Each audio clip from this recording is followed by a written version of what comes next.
could have been in really, really serious danger and something really bad could have happened, because clearly that was the intention behind it.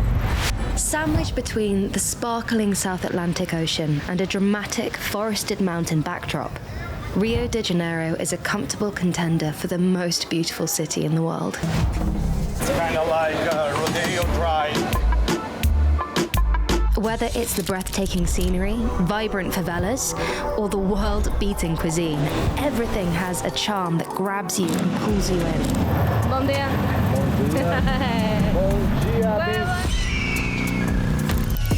It's the best view in Rio. But this Cidade Maravilhosa is a city of varied and contrasting reputations. 99% of the favelas in Rio are dominated by narco, right? We might see some guys with weapons today. And consequently, not a place to take lightly. A deal point. You can buy a drug. When you tell people you're going to Rio, you'll get one of two reactions. First, how fantastic. Second, isn't it dangerous? They put GHB on your drink. I'm like, seeing double. I've been sick. I feel like I'm going to be sick again. I guess we're about to find out for ourselves. Do you think? Because he's got a smaller ass than I do.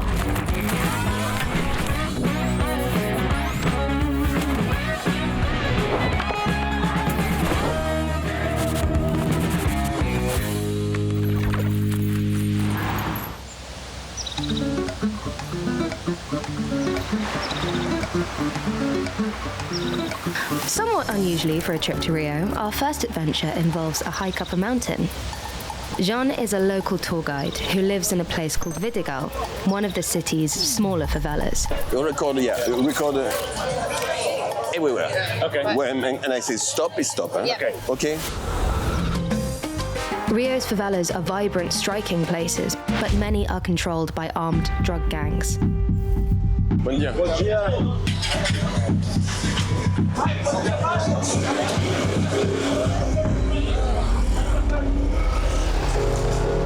As a consequence of the city's geography, the favelas have been built into the steep hillside areas set back from the valuable beachfront. And there's really only one way to travel through as a visitor: the crazy favela motor taxi. Bom dia.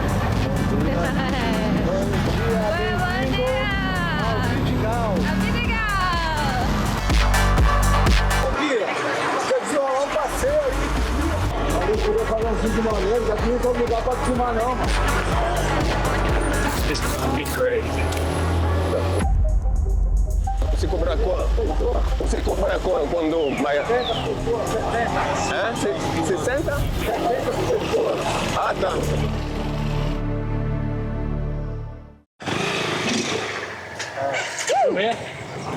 Muito obrigada!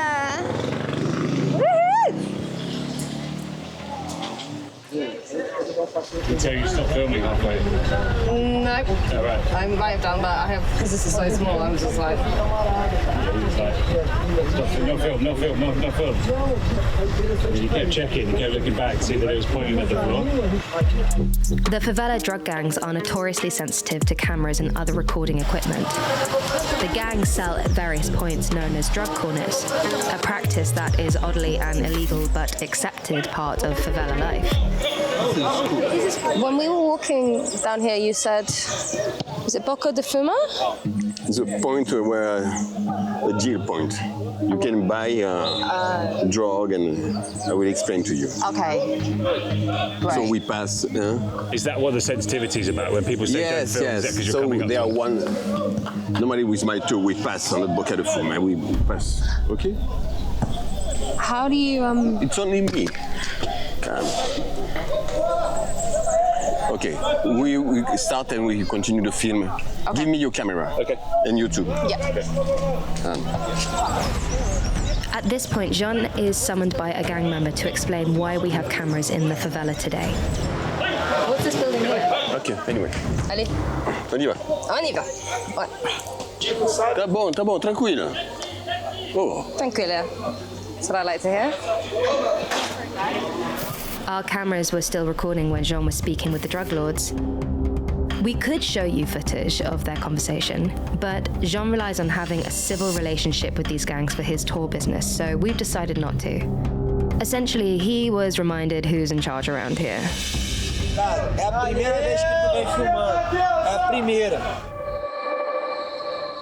I don't remember that every Sunday morning Yeah.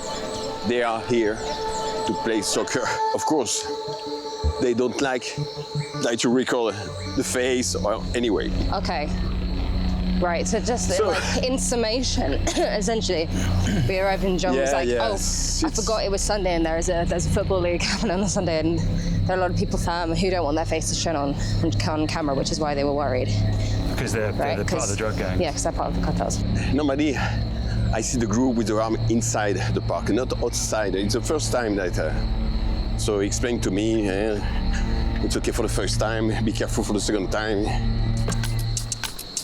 But with permission granted, our adventure is allowed to continue.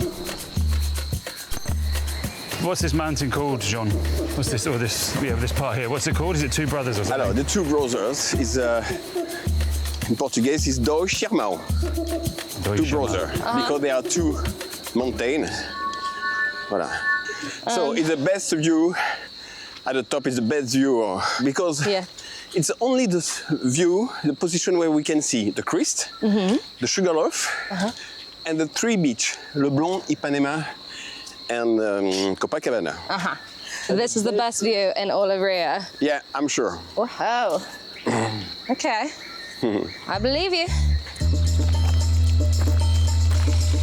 Jean moved to Rio in 2020. He originally intended to travel through Brazil on his way to Colombia, but his plan was scuppered by the outbreak of the COVID pandemic. That you made, are you happy that you're here? Yeah, so I learned Portuguese, listen to be a guide, official guide on the tourism ministry. John's talking here, but all I'm thinking of is big snakes, big massive snakes that could probably eat you. So I'm keeping my eyes just on the path. Try not to look too much in the bushes for what I might see. In my peripheral vision, everything looks like a snake. That's just my silly mind. Tell you what, if you've ever been on a stepper at a gym, it's a bit like that, but much more entertaining and hotter.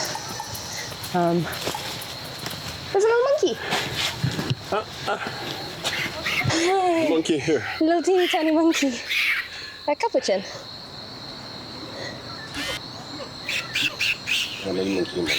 Monkeys.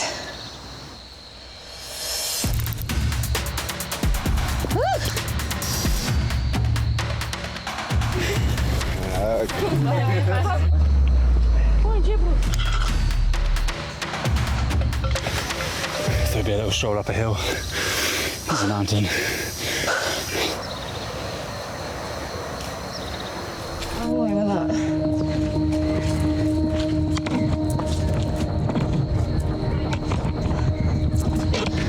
that. So be careful, At the halfway point, I'm starting to realise what Steve called a stroll through the forest is actually a full-blown mountain hike.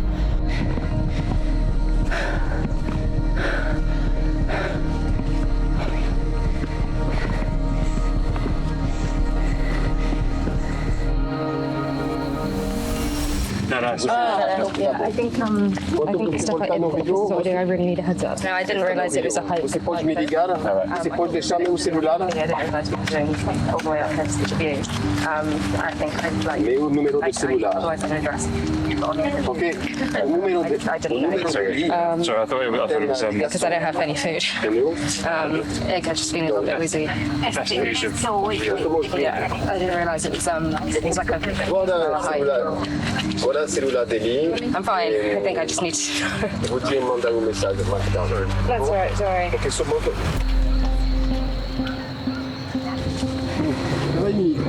Hein? Ça va? Oui, ça va bien. Elle aime bien le... Un petit peu fatiguée. I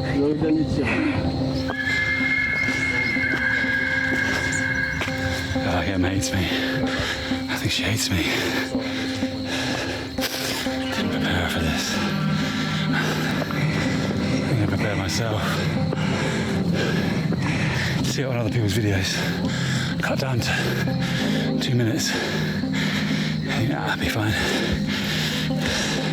It's not fine. This is tough. It's really tough. I keep thinking you're at the top. And then you got further to go. John, how much further? How long to the top? There are 3 parts. We are the end parts. Okay. Okay. Cool. We do minus 66%. Okay.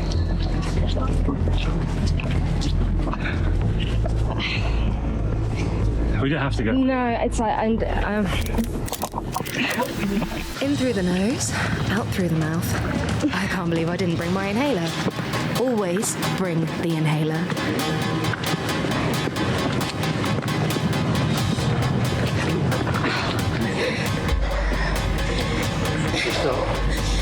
I'm gonna get a shot right up my skirt. Let me just give me a sec, I'll be fine.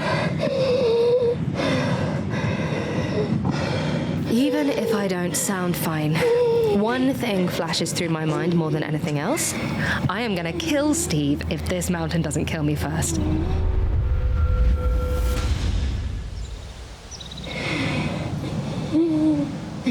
The bench here, do you want to come sit down on the bench? It's okay, I'm sorry.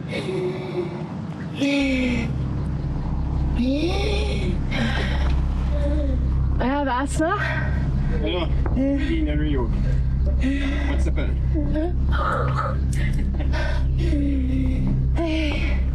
Okay. Take your time, take your time. But if I stop, I'll think about it too much. Guys, if you're climbing this mountain and you have asthma, bring your inhaler. Vous dormirez dans l'avion. Vous entrez sur le pas de la France là? Non?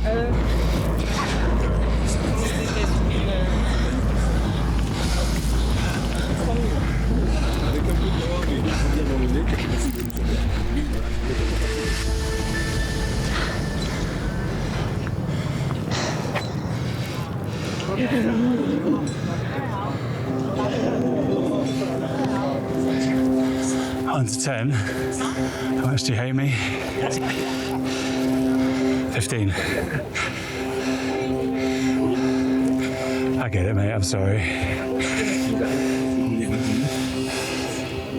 I've got all the stuff. Have you? Yeah, I carried it all with me. Helmet and ropes and harnesses. Got Are you okay? yeah, I've got the boots and Food. I would have brought my inhalers. I know. I took those cookies out. Cookies you gave me out of my bag. Worn to my make- gym shorts. I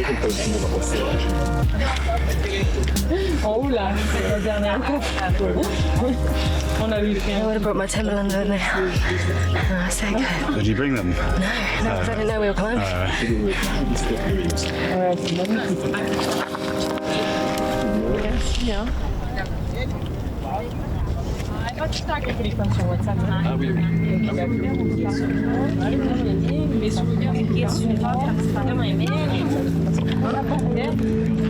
I've got some really extreme vertigo, guys, that's a new fear unlocked.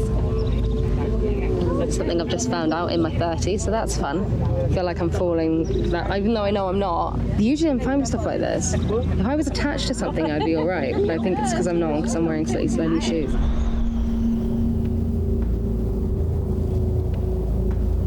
But I don't know how those guys are standing on the rock there pretty happily. Just wondering. Actually, I can't even look at it. It's really freaking me out. Oh boy. Oh brother. Sorry, mate. Not the reaction I thought I'd get them come bringing up here, but I'm really sorry. This one up. Yeah, I accept that. That's right. That's right. But once I catch my breath, it's obvious Jean was right about the views.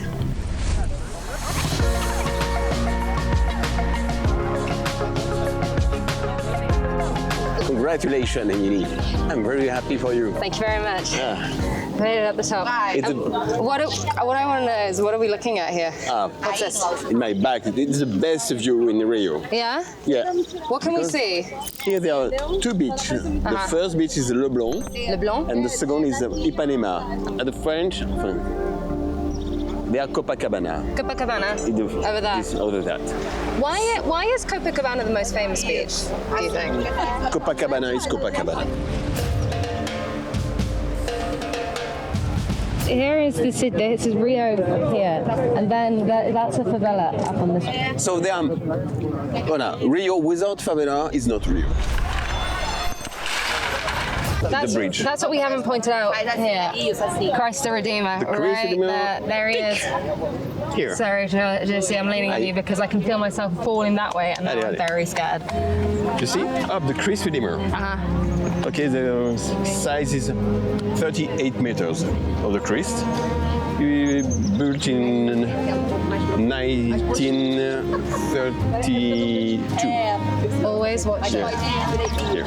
God is always watching, everybody. Don't forget. Like Father Christmas. And you don't really have to pay for it. I mean, you pay the guy at the entrance. Oh yes, it's a fees for the community. You can pay 10 real, or you can drop beans or rice for the population, for the morador, for the person who live here. Quite like that little trade-off. Rio's approximately 1,000 favelas are home to around 1.5 million people, more than in any other Brazilian city. On their own, Rio's favelas would comprise the 9th largest city in the country. And while many living there are content to go about their lives under the rule of narcos, outsiders have always viewed the slums less favorably. In 2008, Brazilian authorities launched a program of pacification to reclaim the favelas from the dominant traffickers. Known here as the UPP, pacifying police units took up a permanent residence in the communities to establish law and reduce crime. For the residents, it was a wildly controversial and unpopular idea. Due to its size and location, Santa Marta was one of the first favelas to be pacified. Local guide Guy is taking us to see if it worked. You know, there's some really amazing people. To be honest, like 99% of the people that live there are good people, are hard work people. The favelas in Rio are dominating by narco, right? We might see some guys with weapons today. Every single time we walk past somewhere, that's when I'm like, I'm okay with this. Yeah. God, I could not be more relaxed. Yeah, you guys just do what you want to do. You if do that's you. what you're into. I am not here to judge. I am you do you. So chill. Where did the bullets come out? That bit. I feel it every single time. No. I could not be more okay with this. This is normal.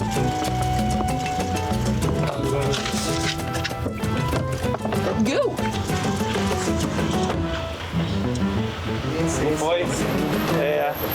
Guy has arranged for a Santa Marta local called Mario to show us around the favela. Steven, Nice to meet you, Mario.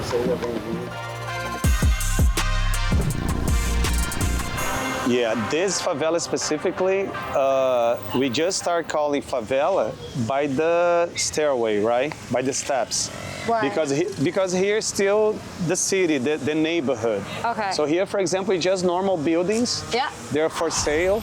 You might end up paying almost like 100,000 pounds. Right. Almost. But then the steps. Oh, then here you pay for 10,000 pounds. And then These are worth 100,000. What are the value of the ones? 10,000.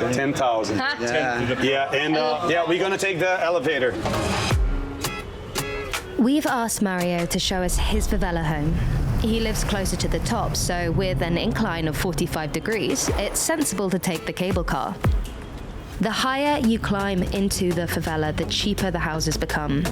Homes towards the top are worth the equivalent of around £5,000. Can I have a look inside Mary's house? Yeah. This is all your house? Yeah, he used to have a hostel here. A hostel? Yeah. Okay. But because of the pandemic, he had to shut down. Wow, What's happening here? It's kind of like brownie. It's kind of like chocolate truffle, but they use oil and milk powder. It's kind of like a Brazilian chocolate fudge. Would you like to try the Brazilian fudge? I'll try.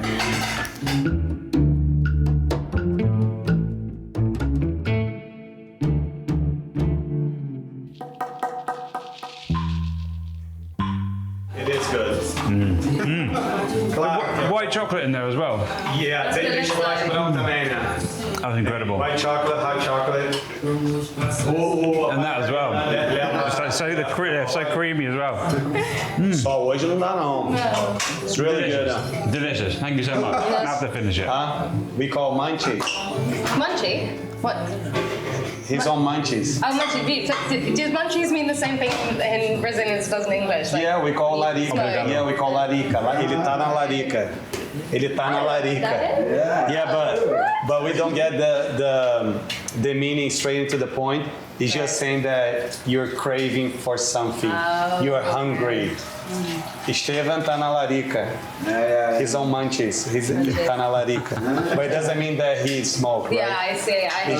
It's just a local expression. When I said Estevan tá na larica, he looked at me and smiled. He said he thinks it's cool, like, you know. Né? Fala que tá na larica, fica amarradão, né não? Né, he's smiling. He has the best feel loaf. Sugar loaf. Yeah. Pra Marta. Se tiver que fugir. That's Sugarloaf there? Yeah. That's Sugarloaf up there? Okay. And then Yes. Copacabana is there? Yeah. Tá abandonado aquele That's prédio. Lagoon. Exatamente, a construção portfólio. Emalio, It's a hat trick. he's living it up. He has like a $1 million view. Yeah. Yeah. With a swimming pool. With a swimming pool and a Yeah, bar. with a swimming pool and a bar. Mario couldn't avoid the allure of fast money from working for the narcos gangs. But now he works with young kids to help them understand that there are other options. I was 13 years old when I first got involved with the drug gangs. I was really young. I completed my education when I was in prison.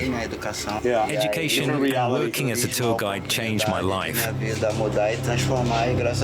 this why you're passionate about educating people, young people living in the favelas, because you see that as the way to stop them engaging in crime or drugs? That's my main goal. To inspire the other kids not to follow the path that I took in the past. Do you count yourself as one of the lucky ones to be able to turn your life around? Yeah, I was really lucky because when I was younger, lots of my friends died for the same thing that I did. Because of drugs and gangs.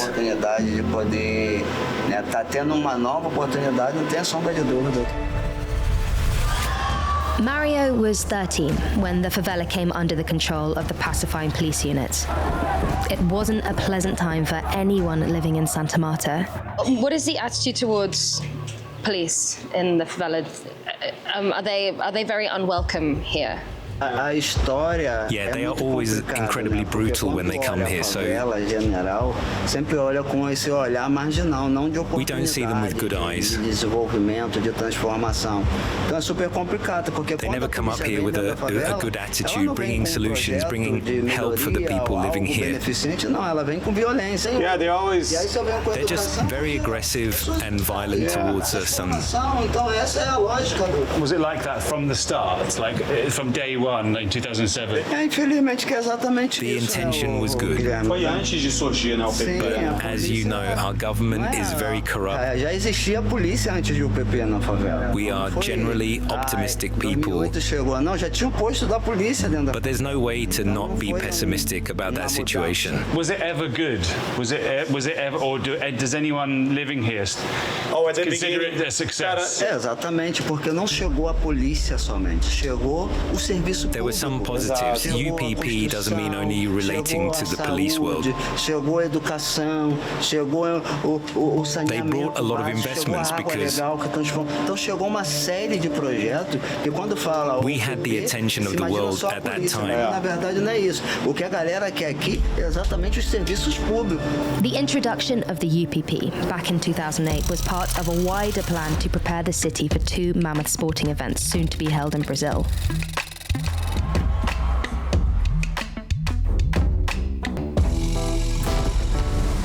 In 2008, when we knew that was we would host the Olympics in 2016 and we would host the World Cup in the entire Brazil, they had the idea to kind of like trying to clean it up, the favelas, right? But it was an unsuccessful and short term as well. In the short term, exactly. As soon as those events were over. And there's no legacy, right? So it happened the same in London. Like, you guys build all the infrastructure, all the facilities for the sports, right? For the events, and now they're all being abandoned. Oh yeah, they turned one of them into a slide. It's a maneuver of the government. I'm not even talking about the real government. I'm talking about the Brazilian government. We call it the white elephant. The white elephant? Yeah, elefante branco. What does that mean? It means you build something. That's a white elephant. You see, white elephant. Oh, this thing here. Yeah, they built that building and they didn't finish, but they use our money to build. White elephant refers to something where the cost of building something doesn't match its usefulness or value. Stadiums built for mega sporting occasions like the World Cup that are expensive to build and underused after the event are often called white elephants. Have Brazilians like you, Mario, have you guys lost hope, or do you still have hope that things will kind of change and get better, and the resources we put in the right places? As Brazilians, we don't lose hope. We try to do our part. Bring the tourists, bring the money, inspire people through art and culture. Get society involved. We just want to see Brazil make some sort of progress. Take a step forward. Bonjour. É a titia Emília? É a titia Emília? É a titia Emília? Since the World Cup and Olympics came to Brazil, crime has flourished once again in all pacified favelas. And there's a chance that would have happened anyway. But perhaps if city money had been spent on things like schools or sewage or running water instead of an overzealous police force, these places would have had a better chance to flourish. Santa Marta is known as Rio's prime tourist favela, so before we leave, Steve drags me to visit the main reason why people visit. Back in 1996, Michael Jackson used the favela as the setting for his music video, They Don't Really Care About Us.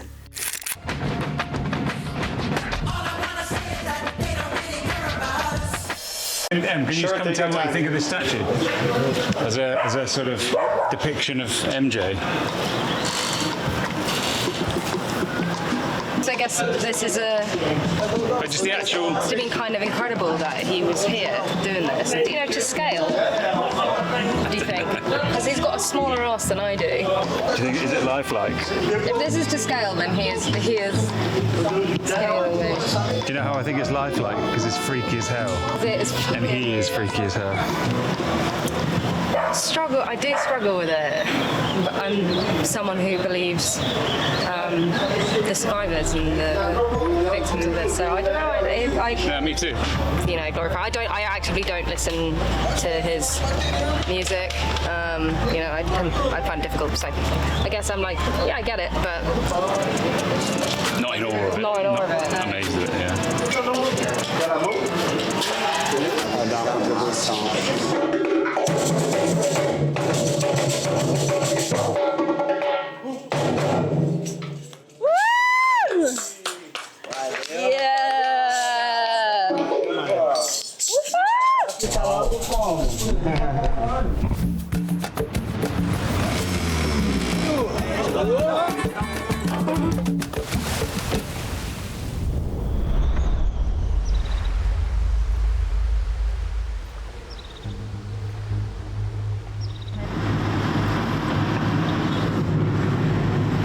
What time you end up going to bed, or you didn't go to bed? I don't remember. It was like maybe 9:30. Next morning, we are up early to visit one of Rio's most iconic landmarks, Christ the Redeemer.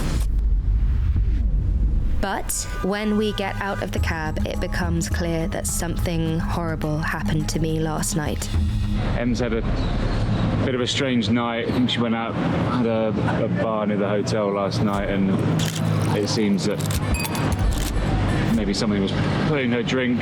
I came back, I remember I was fine. And then my head was spinning. Bearing in mind, guys, remember that I don't drink.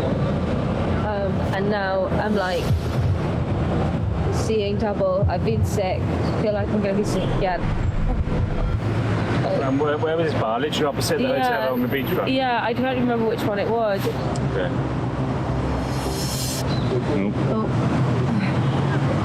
Camera away. You clocked that Emily wasn't quite. What did you see? Man, I could easily understand that someone tried to drug her, the night before. We call it the Good Evening Cinderella. It's usually they put GHB on your drink. We also call the rape. The rape drug. And basically their goal is to, take you to your hotel or to the place where you're staying and basically just rob you, and then the day after when you get up, everything's gone, That's classic. I'm not bad, but maybe I should, oh my god, I'm slurring my words. Maybe I should be out, but I was like, I'm fine. I've done this before. I've been in way more dangerous places, places that have a way higher risk factor, and I've always gone on my own, and I've been fine and take care of myself. You should be able to go out on your own. You shouldn't think that it's taking a risk by going out on your own. Because I was like, I should. I have been quite afraid to do that before now, and I was like, why am I being afraid? I should be able to not be afraid. Absolutely not. It's not. But sadly, you were probably targeted because you were on your own. Very well. And we're gonna get a taxi and take you back to the hotel, okay? And then you can rest and. Guy seems to think you were asleep for the rest of the day in the hotel room. If I lay down here, I'd go to sleep right now. That's what I mean, you need it. Yeah, she's going to sleep probably for the whole day.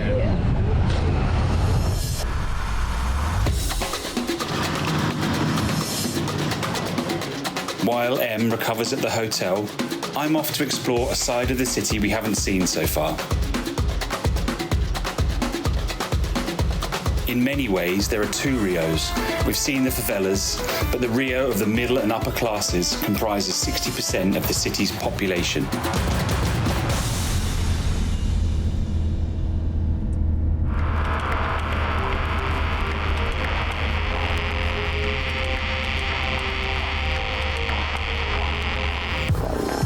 Rocinha is the biggest favela in Rio, with a population of 300,000 people. Check out our next episode for an in-depth look at life here. So this stretch is the highest, say that again. One of the highest property tax in Brazil. Man, just some really expensive apartments that cost like millions of dollars. Some of them like over 400 square meters. Yeah, some of the favelas are like pretty much on the same street. Like you cross the street, it's like, amazing houses and versus the favela, right? Yeah, the name of the location is Joá. Here, I would say it's concentrated like part of the gross domestic product in Brazil. Like bankers, CEO of companies, celebrities, soccer players, people that have money, bro, like big money, What were you telling me just as we got out there? There was there's someone trying to sell a house for how much at the moment? Like 30 million pounds. But so not even reals. No, in reais it's like over 200 million. But the reason why he's asking for 200 million reais is just because usually Brazilian people sell the houses furnished, right? With, imagine, bro, he owns like a few chairs like made by one of the famous designers. Each chair costs like at least 10,000 pounds, you know. So this is a Brazilian thing for people to sell houses, and is that just big houses, just kind of wealthy houses, or does everyone sell a house? No, the rich and famous people. Rich and famous. They don't expect to buy an empty house. No, because imagine, man, what are you gonna do with all your stuff? Like you can move, you know, like. It's your stuff. You spend £10,000 on this. Then you buy from another person. Oh, now I want to have stuff from the other celebrity, you know. Yeah. They like to play around, man. It's ego. Okay. I don't know. It's a lifestyle, I think. Yeah. It's not even ego. It's a lifestyle. But that's quite a Brazilian thing, you say. It's a quite Brazilian thing.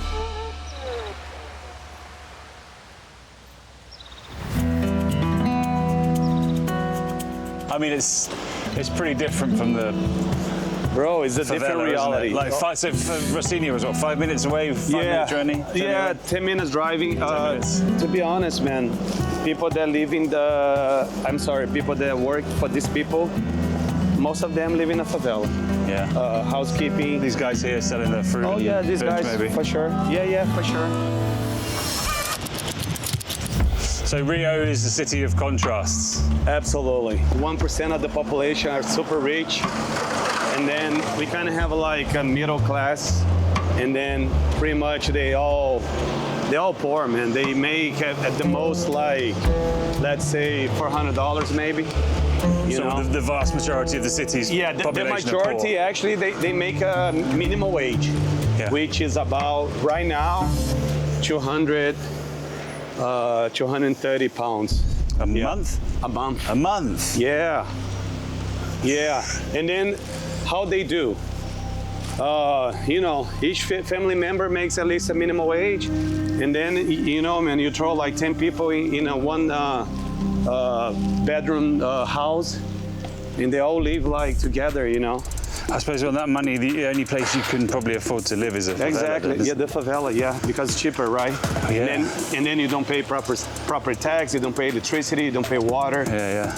You don't pay pretty much for anything, right? I guess then you're sort of there's an element of like being stuck in that cycle. Yeah. If you're in the favela, you're probably not having the opportunities to exactly. And actually, find work that can afford you to live anywhere else. This guy that's selling his house for 200 million. Do you know which one it is? You should fly the drone here. Yeah, I will do, yeah. And get to his house. What's the view? We'll go find it. Let's fly over his house.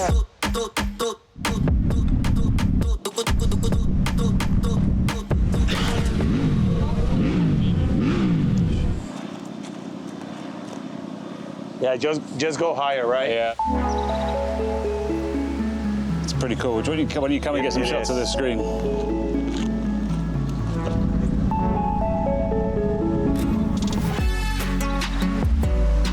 I think his house is that way.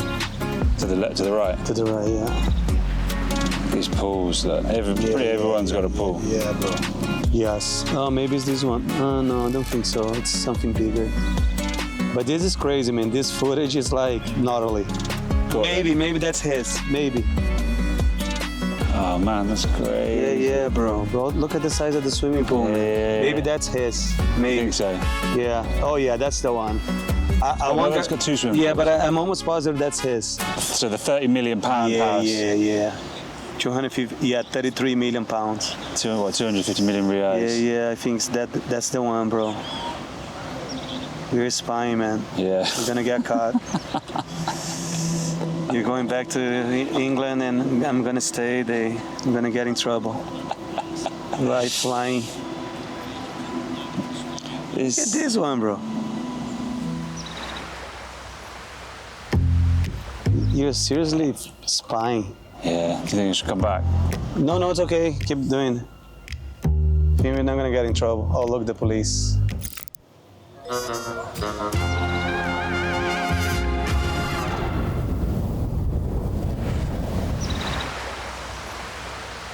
Tus caderas no mientan como Shakira.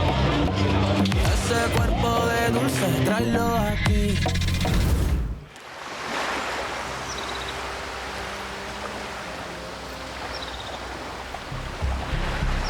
Hi guys, I am coming live to you from bedroom. Been really, really sick for the last day. I'm really lucky because where I was literally going in, hang out for 10-15 minutes and then go back. But had I been sticking around longer, and I could have been in really, really serious danger, and something really bad could have happened, because clearly that was the intention behind it. I got really shaken. I guess for anyone who is comfortable with doing so, hearing your stories in the comments would be really helpful. I think for other people, just to spread awareness about this, because it's something that I wasn't aware of, and I think it's very important that we discuss it. Hopefully all the men soon.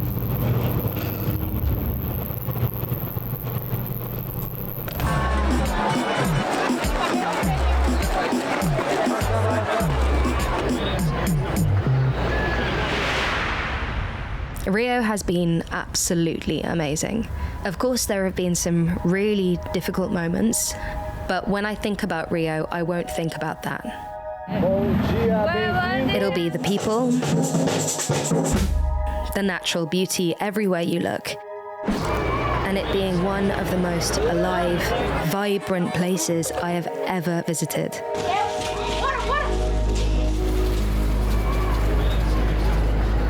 Thank you, Rio.